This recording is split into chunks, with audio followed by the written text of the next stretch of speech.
dal leen ak jàmm wàllu politique tàggat yaram ak yeneen xibaar mu gën a fës yéen kaay génn tey jii nii Sud Quotidien moom def taxaw seetlu ci campagne électorale bi nga xam ne kat mooy waajal élection législative yi ñu jàpp fukki fan ak juróom-ñaar ci weeru novembre bi ñu nekk nii nee na kat fukki fan ak juróom rek moo des loolu sax moo gën a fës ci yéen kaay bi moo tax sax fi mu toll nii nag ñu nemmeeku yëngu-yëngu yu bëri yi am ci campagne bi mu jëm ci wàllu caravane ak tamit tournée ci biir réew mi coalition yi ne ku ne yaa def sa kéemtulaay kàttan ngir rek fexe ñu daal di lay voteel fi mu toll nii kat fukki fan ak juróom rek moo leen dese su ko defee rek ñu mën a nag yey ñi nga xam ne kat ñooy électeurs yi ñu mën leen sànnil ay carte ci campagne boo xam ne kat am na ay kaddu waaye tamit ay scène de violence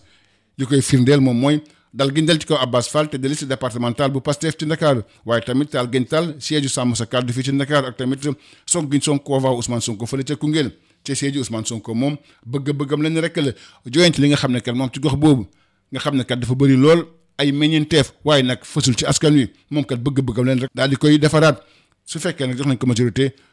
fukki fan ak juróom-ñaar ci weeru novembre bi ñu nekk nii te sigi coor Thierno Alassane Sall moom bëgg-bëggam leen rek la fexe nag ba am sax foofu noonu waaye tamit jël soit ci loi d'amnistie bi te guddi di Amadou Ba moom li mu bëgg moom mooy travaux pratiques moo ko gënal kat débat ak Ousmane Sonko ci yéeni kaay bi de L'As nee na muy Kaolack Koungheul jaar Kaffrine ak Birkelane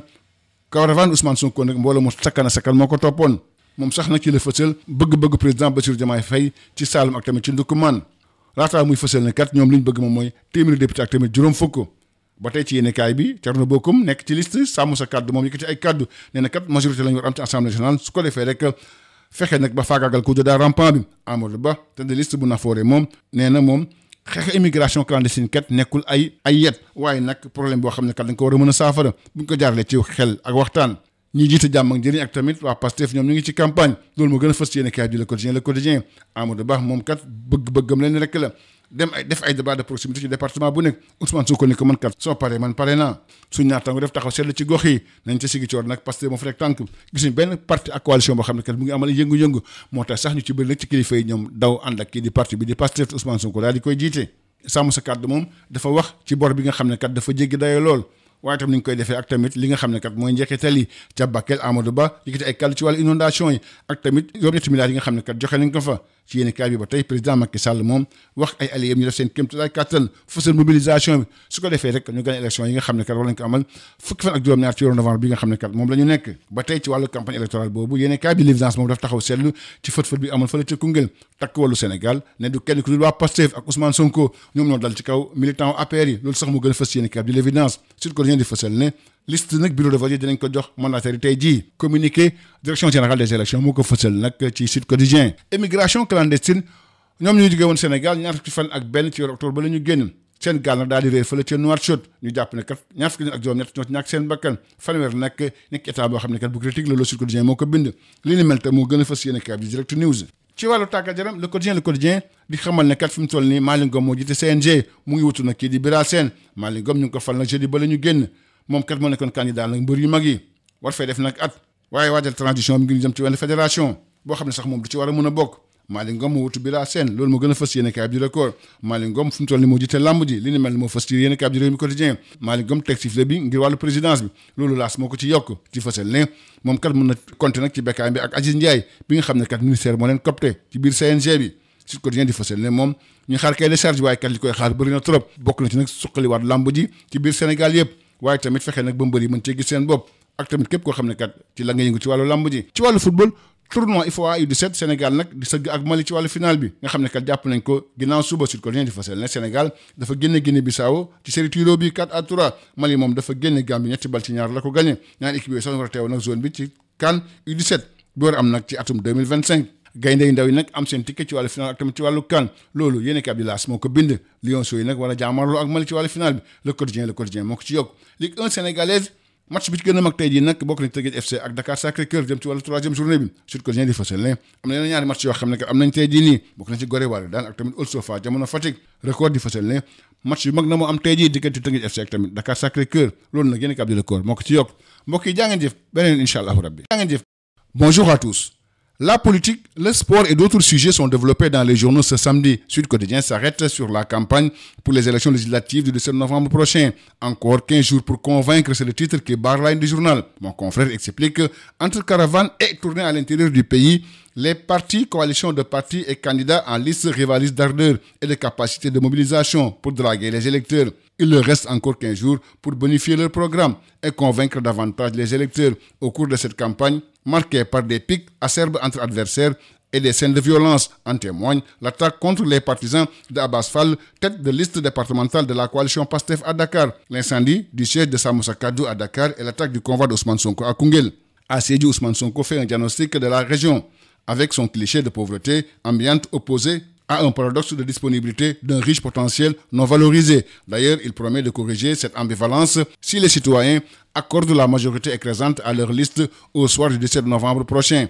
À Ziguinchor, Thierno Alassane Sall promet de rouvrir une nouvelle page pour la paix et abroger la loi d'amnistie. À Goudiri, Amadou Ba propose des travaux pratiques en lieu et place d'un débat, ajoute mon confrère. Selon l'AS, de Kaolack à Koungheul en passant par Kaffrine et Birkelane, la caravane du leader du parti PASTEF a drainé du monde. Ousmane Sonko a annoncé les ambitions du président Diomaye Faye pour le Saloum et le Ndoukoumane, avant d'annoncer que PASTEF veut au maximum 150 députés à la 15e législature. Dans le même journal, Thierno Bocoum de la liste Samoussa Kadou déclare qu'une majorité à l'Assemblée nationale permettra de déjouer un coup d'État rampant. Amadou Ba, tête de liste de Naforé, soutient que ce n'est pas avec le bâton qu'on va régler l'immigration clandestine. C'est un problème sociologique. Les leaders de Diamang Djering et de PASTEF en campagne, c'est le titre qui barre la ligne du quotidien. Le quotidien Amadou Ba propose un débat de proximité dans chaque département. S'il le désire, on peut l'organiser, réplique Ousmane Sonko. Nos confrères font le point dans les régions. À Ziguinchor, la campagne reste caractérisée par une occupation du terrain par la coalition PASTEF,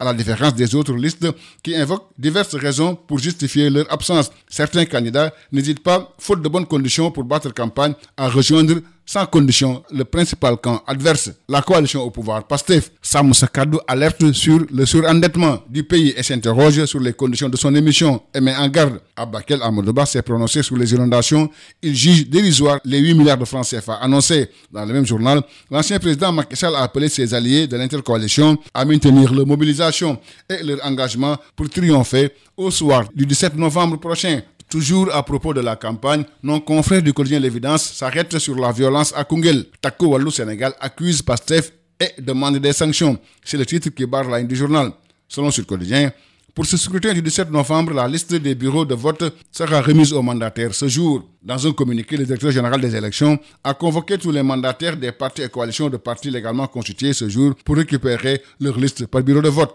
Immigration clandestine, partie du Sénégal. Le 21 octobre dernier, la pirogue en perdition arrive à Nouakchott avec 28 morts et 37 survivants dans un état critique selon Sud Quotidien. L'embarcation disparue des radars a finalement accosté au large de la Mauritanie. 28 morts et 30 personnes dans un état grave. Un nouveau drame de l'immigration au large de la Mauritanie, ajoute Direct News. En sport, lutte selon le quotidien, le successeur de Birassène est connu depuis jeudi. Il s'agit de l'arbitre Malingom qui a été nommé par la tutelle. Le candidat des lutteurs VIP en place pour un an sera cependant un président de transition qui ne pourra pas faire partie de la prochaine fédération de lutte. Malingom succède à Birassène, écrivent nos confrères du quotidien sportif Record. Malingom, nouveau patron de la lutte sénégalaise, ajoute Rewmi Quotidien. Malingom jette son sifflet pour la présidence, selon nos confrères du quotidien LAS, qui précise que le nouveau patron de la lutte sénégalaise peut compter sur Aziz Ndiaye et Beka Mbaye, cooptés par la patronne du sport sénégalais. Selon Sud Quotidien, en attendant le cahier de charge qui lui sera assigné par l'autorité, Malingom aura comme mission principale la promotion et le développement de la lutte sous toutes ses formes à travers le Sénégal. Ces missions incluent la coordination de la discipline sur tout le territoire, l'organisation des compétitions régulières dans toutes les régions, ainsi que la formation et l'insertion professionnelle des lutteurs. Football tournoi IFOA U17, le Sénégal défie le Mali en finale lundi 4 novembre. Selon Sud Quotidien, le Sénégal a éliminé la Guinée-Bissau à la série de tirs au but 4-3, alors que le Mali a sorti la Gambie 3-2. Les Lionceaux valident leur ticket pour la finale et la CAN U17, écrivent nos confrères du quotidien LAS. Les Lionceaux face au Mali en finale, renchérit le quotidien. Ligue 1 sénégalaise, l'attraction sera le choc Teungueth FC Dakar Sacré-Cœur. Un match avancé ce samedi, selon Sud Quotidien. 2 autres matchs sont prévus ce samedi. Gorée Walidane et Old Sofa contre Diamono Fatick. Choc au sommet, Teungueth FC Dakar Sacré-Cœur, écrivent nos confrères du quotidien sportif Record. Merci, c'était tout à vos journaux et bonne lecture à tous.